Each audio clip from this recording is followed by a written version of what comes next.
Welcome back. Now, in July 2024, the Nigerian federal government implemented a 180-day duty waiver on importation of essential food items, including husked brown rice.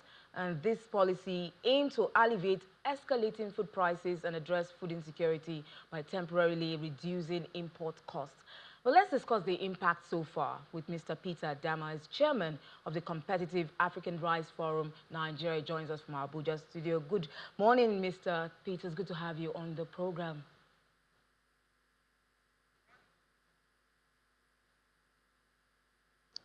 Good morning.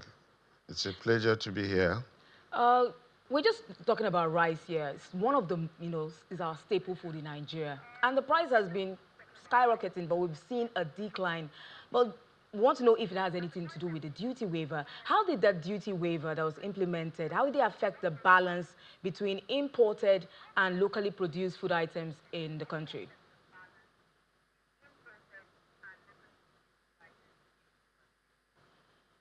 Well, thank you very much for that question.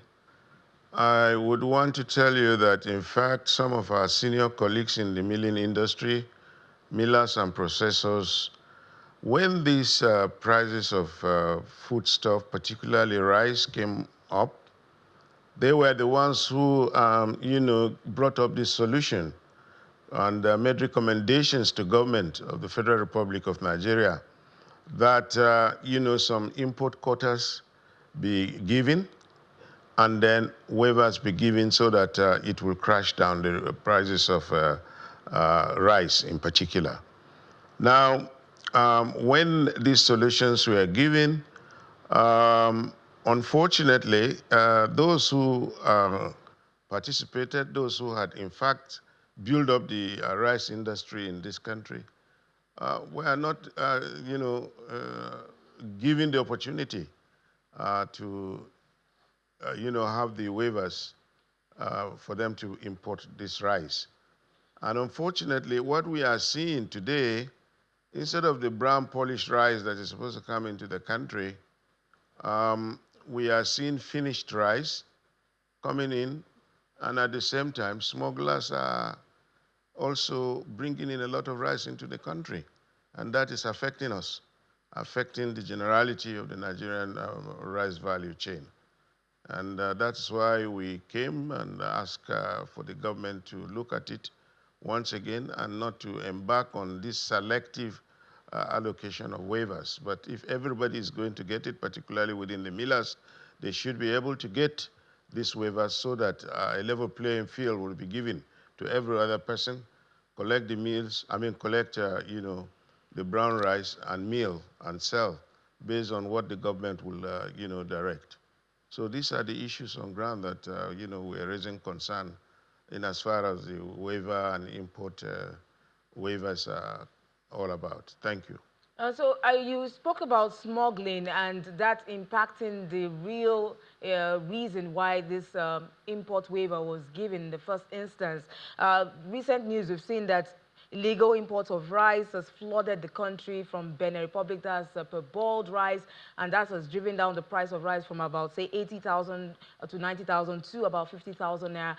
Where did this all begin? Where did this gap or this loophole, where did it start from? Are there no checks to ensure that the husked rice that was initially that was intended to be imported into the country is imported and not the finished rice you just spoken about?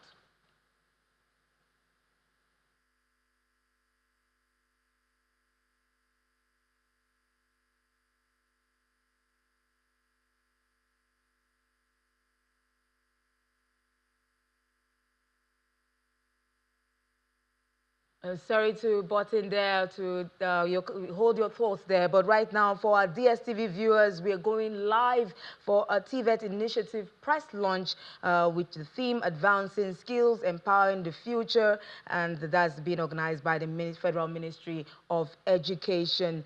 That's for our DSTV viewers, but for our other platforms, we're still live, so we'll just continue with the program. So, Mr. Peter Adama, could you continue with your thoughts there and answer the question, where did this loophole, where did we get this gap? Where was the gap? how the people get the leeway to import, smuggle rice in and not go through the government channel that was provided? Goodness me.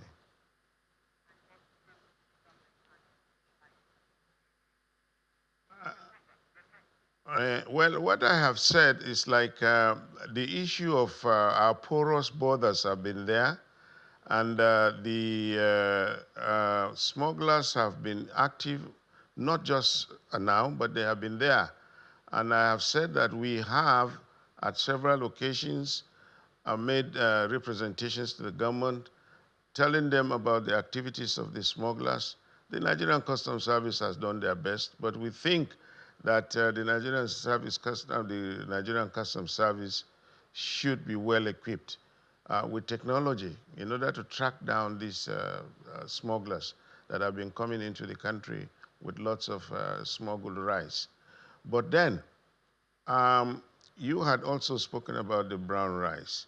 The brown rice is something that the government, in fact, we, the millers and processors, our elders in the industry, had met with the government and tried to provide this solution that, look, bring in these products, giving quotas, and have waivers so that these things will come in order to crash down the price. We had hoarders who were hoarding, the product, paddy in particular, and there was scarcity.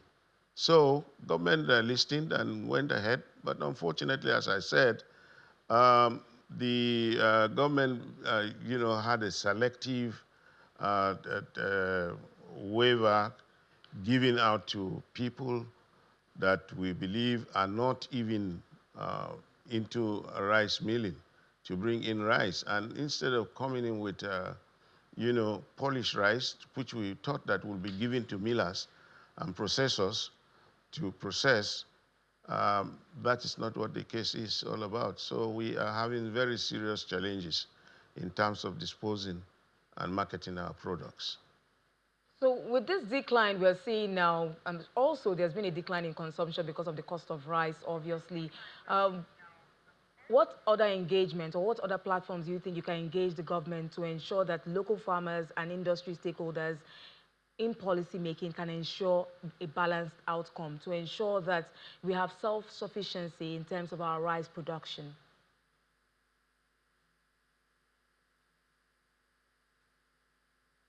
Well, there are lots of other areas that we can engage government, and what we are doing now is to talk to them.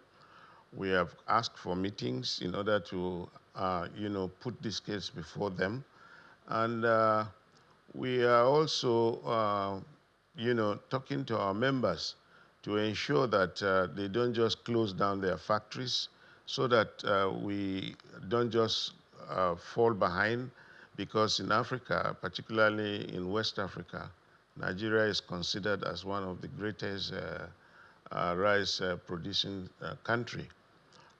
So what we have been saying, and we continue to say that and hammer on it, is that the waivers should not be selective. If there is going to be any waiver, let it be for everybody. Let all the millers, through either their associations or through their leadership, be given the opportunity. Whatever that is coming in should be distributed to, the millers for them to mill and take to the market. At the government, when they sit down at the government rate, how much you are giving us this is it, how much you want us to produce, so that we also are able to make a little profit. So these are all the avenues that we've been looking at, and we have also been engaging with a number of development partners who are building capacities for, our millers to be able to know and strategize on how to get into the market and ensure that we have self-sufficiency in all this sector.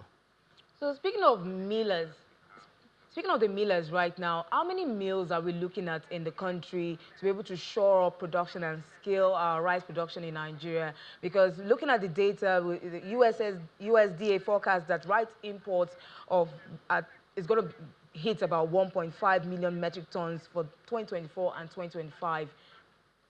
how do we see that we have enough mills in the country to ensure that we are self-sufficient? We don't want to be going back to importation. The reason for the waiver is to allow Nigeria the time to be able to have a breather from high cost of rice, and also to give the local producers enough time to be able to sort themselves out. But what do you see? How many mills do we have in the country? Is it enough to be able to show up and ensure Nigeria is self-sufficient in rice production? Because you mentioned the millers, but how sufficient is the equipment and the tools we have in the country to ensure this?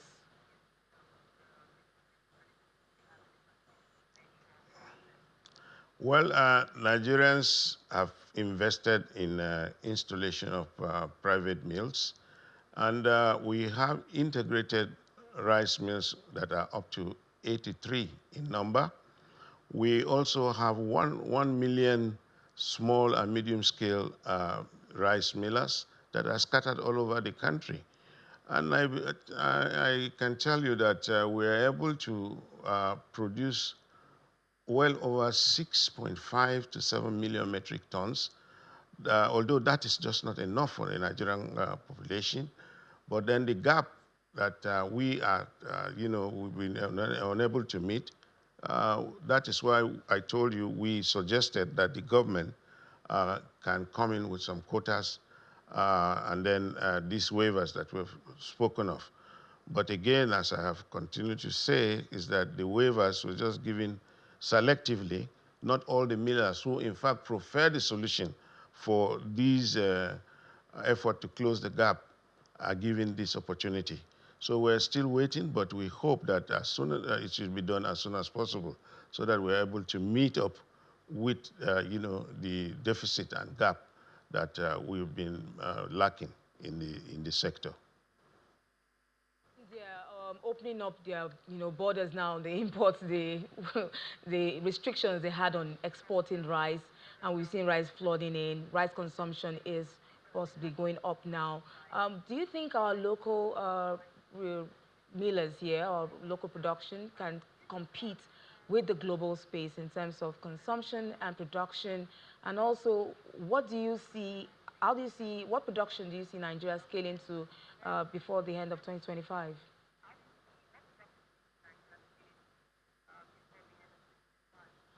Well, if we have the encouragement, take note of this fact that there is no agricultural area that is not being subsidized, particularly rice in most of these countries where you see that the rice is being brought in. We will definitely be able to supersede even our demand, and we will in fact even export to other countries. Yes, we are competitive. Competitive because that I have said we have installed rice mills that are very efficient. We've, imported equipments that are also good. If you remember, in this country, during the COVID period, Nigeria fed itself, and Nigerians produced very good quality rice that was distributed. There was just no discrimination. It was as good as, the imported rice that we have in this country. So we have the capacity, we have the, what do you call it? We have the installed capacity that we can, be able to produce this rice efficiently and distribute to our nation or to our citizens for consumption, rather than depending on, the imported rice that is coming into the country that we are not too sure of their sources. And apart from that, take note that this rice are being stored, chemicalized, and we're not sure. Nigerian rice, as you know, is one of the very healthy and nutritious one, from farm to the mill and then to the market and to the table. It doesn't stay too long, and what you have, maybe within a few days, once you harvest from the farm, it is right there on your table. So we believe that we are able to do it, and we have done it. And I've quoted to you that during the COVID period, and even before the, waiver things came up, we were able to give Nigerians very good quality rice. Okay, speaking of good quality rice, we've seen the influx of this genetically modified rice or farm products coming into the country. So we're talking about plastic rice here sometimes, that's what we've seen in the markets and on social media and some other parts of the country. What is your forum doing to ensure a check, to ensure that Nigerians don't consume um, poisonous rice or plastic rice, as to say?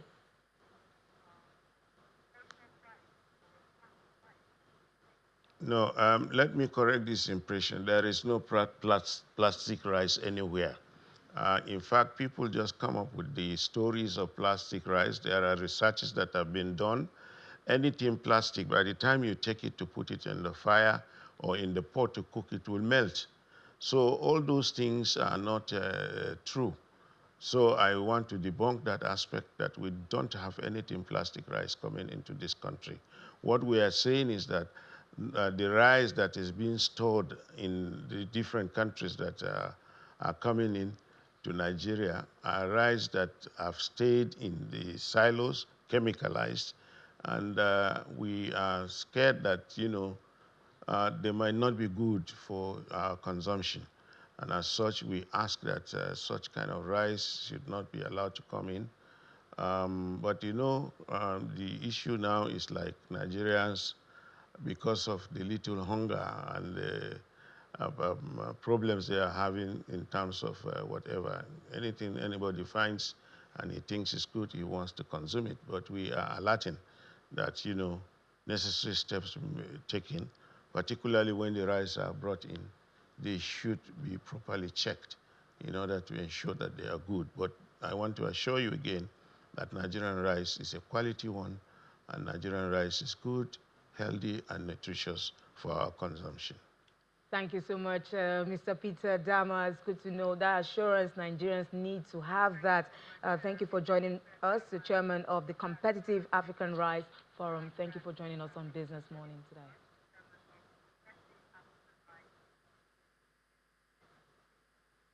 Thank you very much. You're welcome.